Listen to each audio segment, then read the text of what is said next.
morning, ladies and gentlemen. It's always a pleasure having you on Vision Cat Television every morning on your program, The Woman. Cameroonian women and women world over will, on the 8th of March, celebrate the International Day of the Woman. And it is an opportunity for us to revisit the evolution of the woman and to see what is still left to be done. And to talk on that, we had to invite a woman. She's a dynamic woman wearing different caskets. She is here in the studio to tell us what has been done so far and what is still to be done and why some women are still left behind. We'll be meeting our guest after the break.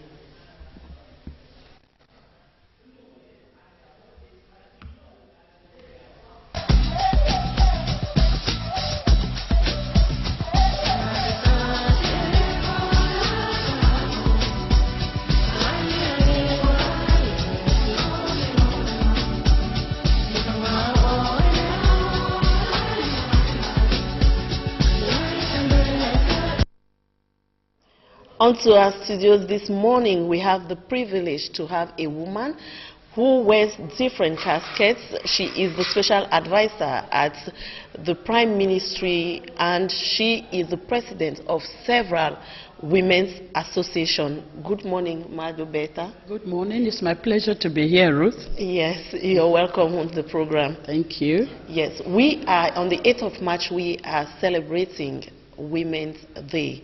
But before we talk about Women's Day, we'll have to talk about Mrs. Dobeta, whom maybe many women have heard about her, but not many women know really who she is and most of her activities that she carries on. So we'll start by talking about Mrs. Dobeta, the special advisor of the Prime Ministry. So, being the special advisor at the Prime Ministry, how did you get there? Everything about me is God's divine grace and mercy, because I can't tell you exactly how I got there. To be honest with you, I think it's just about 2 years ago that I discovered that I was there, because every time I look around the office and I ask myself, how did I get there? But I think if God already has a plan for you, it may take as long as it will, but it will come to pass. So it is God's grace and His mercy. So for the time you've been the special advisor at the Prime Ministry, a position which few women have occupied, what are some of the challenges you've been facing? Because it's not easy. Yes, so I think I'm the third woman or the fourth to be in that position. I was appointed on the 31st of December 2003. Of course, I can't forget that date.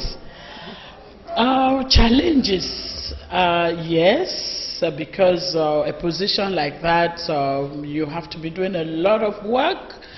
I do a lot of movements because it is a political post, and so I find myself wherever I'm being assigned in any part of the country. So it is not very easy. I'm always on the road. I'm always on the road. So that's one of the challenges that I can tell you that I face. I love doing it anyway. So, I mean, it doesn't bother me. I'm happy doing it, and with the best way I can. Okay. Mrs. Dobeta is also member and president of Soroptimist International, which is a non-profit organization. How did Soroptimist come to birth? I was a member. I think we're about 20 years now in Yaoundé. We did celebrate our 10th anniversary, which is about 5 years ago. When I came to Yaoundé, I heard about it. I heard that it's an organization of women, professional women, and business women who are philanthropists. And when I heard that word, I just said, that is where I'm supposed to be. And when I came in fact, I wasn't up to a year, and I was elected as in fact, I was president-elect, you know, and then later on, I became the president, and I'm there, it's more than 5 years now. So it's something that I like doing. Soroptimists has areas in which they advocate. You know, we talk about the environment. I remember that we went to Mbanmayo. About 3 years ago, we planted trees in Mbanmayo at the entrance. We went to Jamo Hospital. We did give gifts. We usually have, we go to orphanages and we provide food. I even have some 2 buildings I'm doing at Kwabang. That is the president's project, and so I'm working on that. And we clean the central markets when it's Environment Day. We also have, we do the empowerment of the woman, and of course, improving the status of women. So we do all of that, bringing women together to empower them and to inform and sensitize them on what their rights are, what they have to do. I remember the other project is the widows. We went to the widows and we talked about them and their rights and how to empower themselves, you know. And so all of that, Soroptimist is alive. And I want to say that one of our members is the president of the All African Federation of Soroptimists. She just came back, and she's the president, Marie Efa. I think that's a big plus. Another sister is the executive president of Soroptimists All African Federation. So you can see that Cameroon is not doing badly. Yeah. So who can be a member of Soroptimist International? As I said before, it's an organization for business women, business and professional women. So if you're a businesswoman, whatever you're doing, you know, you can be selling your granuts and puff, and if you're viable, you are invited.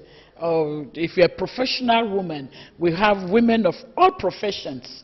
And so it is a very active group, a club in Yaoundé. But we have other clubs in Limbe. That's the mother club where it all started by Madame Bundley. And here in Yaoundé was started by, I call her Auntie, Sally. And we have other clubs in Bamenda. There's one in Kumba, you know. Bamenda, I think we have another one in Kumbu.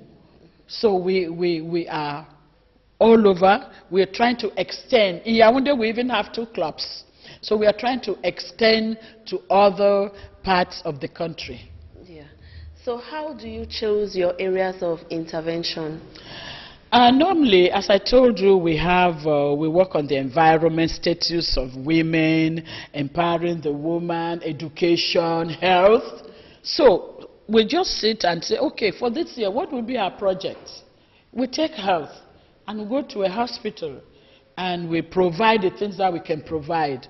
The girl child, as we said, you know, we can, I remember one of the past presidents had her project to sponsor a blind girl.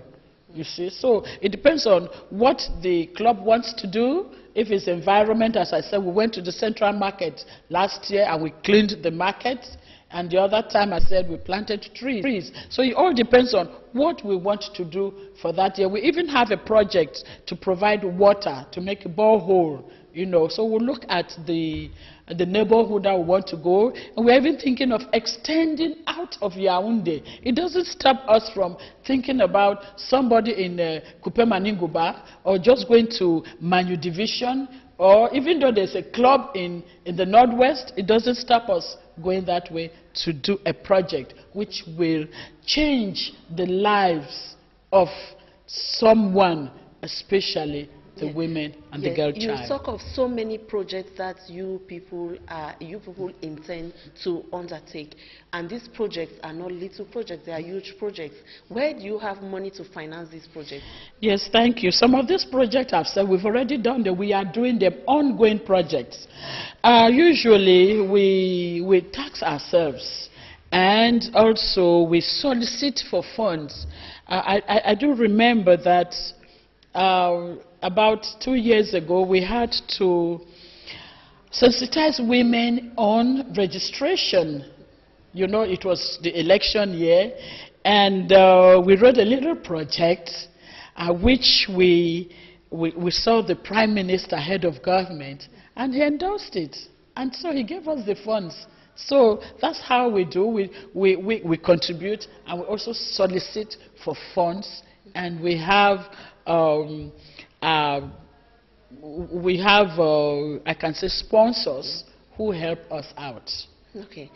We have just spoken about Mrs. Dobeta, who is the president of Soroptimist International. We will now talk about Mrs. Dobeta, who pilots the project in Bakassi. You are right. Yes. So, piloting the project in Bakassi, how far? What are some of the changes that you intend? Yes, I think this is my second year, going third year, that I was given this responsibility.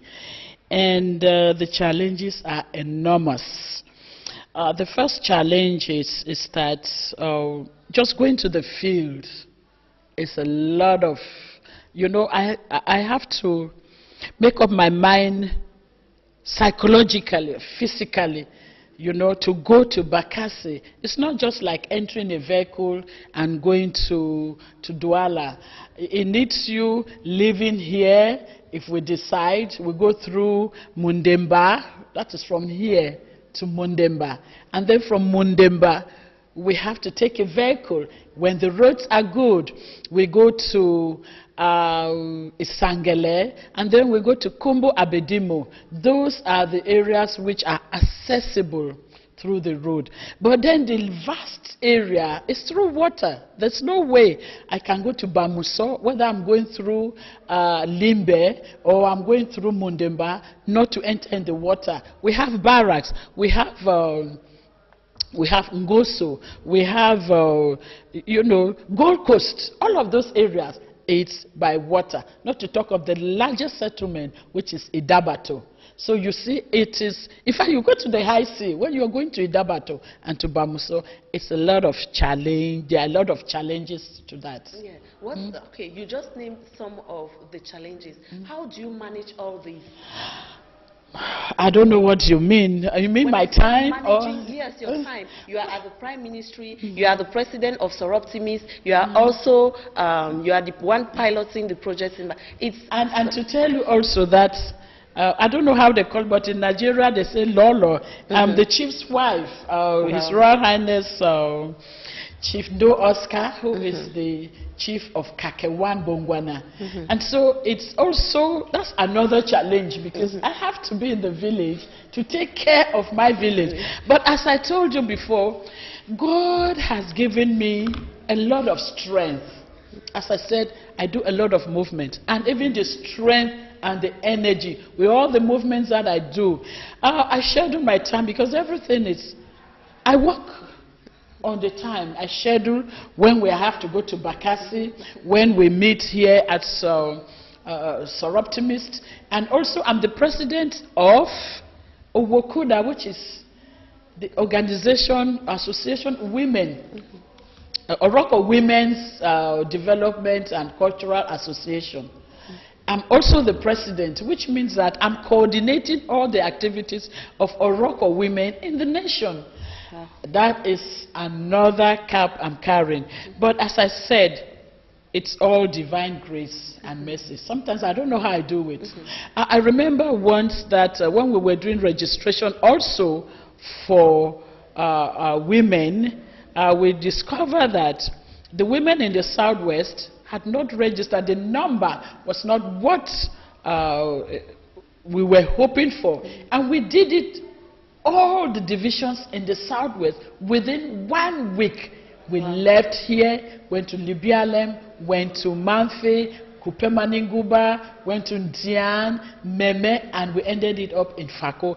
In fact, up to date, I can't really tell you how we did it. Nobody got sick, except that my sister and my friend, Honorable Lefaka, Monjoa, Emilia, it's her vehicle that got a little bit, she had some trouble, but out of that, we were fine. So it's all divine grace and mercy that God has given us. Yeah, so being the head of so many women associations, it's not easy working with women from different backgrounds, different cultural culture, and so on. How do you manage with these women? There's something that it's just in me, that in most of the time when you're a leader, you listen.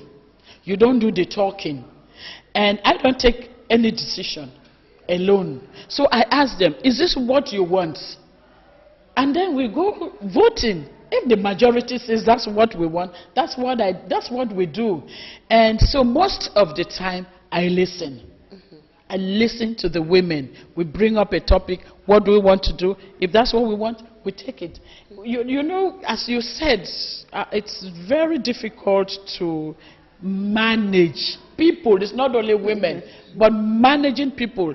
And you should be able to be the one that you don't get angry. You know, you smile. Even if it's something that you're not happy, you just put it in a manner that everybody will respect you. Because if you don't do that, you'll fall into trouble. Mrs. Dobeta is also the wife of the chief. How do you, how did it happen? How do you manage? I think in African society, it's very difficult to see the wife of the chief who is up there, if I can say so. How did you get there? In the village or in the palace? How do they look at you? Wow, when it comes to that, in fact, they are right now at the palace. They are watching because they have an event which is going on. There's a marriage in the village. I couldn't be there. I wish I could be with you, but I'm hoping that everything will go on smoothly as you have planned. Being the chief's wife, I just remember that my husband told me that it looks like they want to propose him as the chief of Kakewan after our father, the late Chief Elangwe, the former Minister of Mines, died. It did not occur to us. It's not something we're thinking of. You know, everything that happens around me, I just give God the glory because it's all divine intervention. Because I can't tell you how it happened. But he told me that it looks like the villagers want to propose him as the chief. What do you say? And I said, whatever you decide. If you say no, I'll support you. If you say yes, I'll support you. And that's how it happened. And I just found myself to be the chief's wife. It's a lot of challenge because you have to work with everybody in the village. In fact, not only in that village, everybody is looking onto you. And so I try, and the way my job is, every other time something takes me to the region. And so I manage the time to be at the palace. And the women, well, I can't say that. I'm sure if you do interview one, they will be the ones to say. I don't know how I'm doing. I work with my instinct. If my instinct says, do this, and if I know it is good, and in most cases, I'm not 100% perfect, but in most cases, I just do the best that I can. And I hardly do something which is wrong. But I said, I'm not 100% perfect. Nobody's perfect except God. Yeah. So what are some of the projects, or what are some of the things you've been doing in the village to better the status of women? Okay, we just I started a long time ago. All of these things that I'm doing, I've been doing them for long. The women, I bring them together. And the moment we were, introduced to the village, and then we had the consultative talks with the SGO, I immediately called the women together, and I put up an ESCO, executive group, and I said, look, we have to work. I can't be here all the time. You ladies, you have to organize yourselves. And in most cases, even when I'm in Yaoundé, I do call them and I talk to them. This is what we have to do. In fact, the women, I know they're happy, but I don't know the impressions they have. But I see on their faces and they smile. We work together. I remember that last year, on the 17th of October, it was the Rural Women's Day. And for some reason, I was called to say that Kakewan will be hosting. And I said, what on earth did you decide that you'd do it in Kakewan? And they said, Mami, we don't have any other place, but it's your place. And we took up the challenge. And all the women of Meme, of Kumba Central, they came to Kakewan. We did celebrate. Thank God, I told the Minister of Women's Empowerment and the Family. And I said, I was going to be with the women. And she said, Madam Do, I'm going to support you. And she did support us with some farm equipment and some tools. I remember we even had a grinding machine. So I called the women and said, see, you're lucky. This is your machine. Now you don't have to be asking me money all the time. So here it is. This is for empowerment. See how you can organize yourself. Which means instead of giving them fish, you teach them how. That's right. We gave them trucks, push trucks, and wheelbarrows, and spraying cans. It was so exciting. And so the women are there managing the project. And that's how. I just say that it's God's grace and intervention. I just can't say any other thing except that. Mrs. Dobeta, when you get to the village, how do, the people in the village look at you?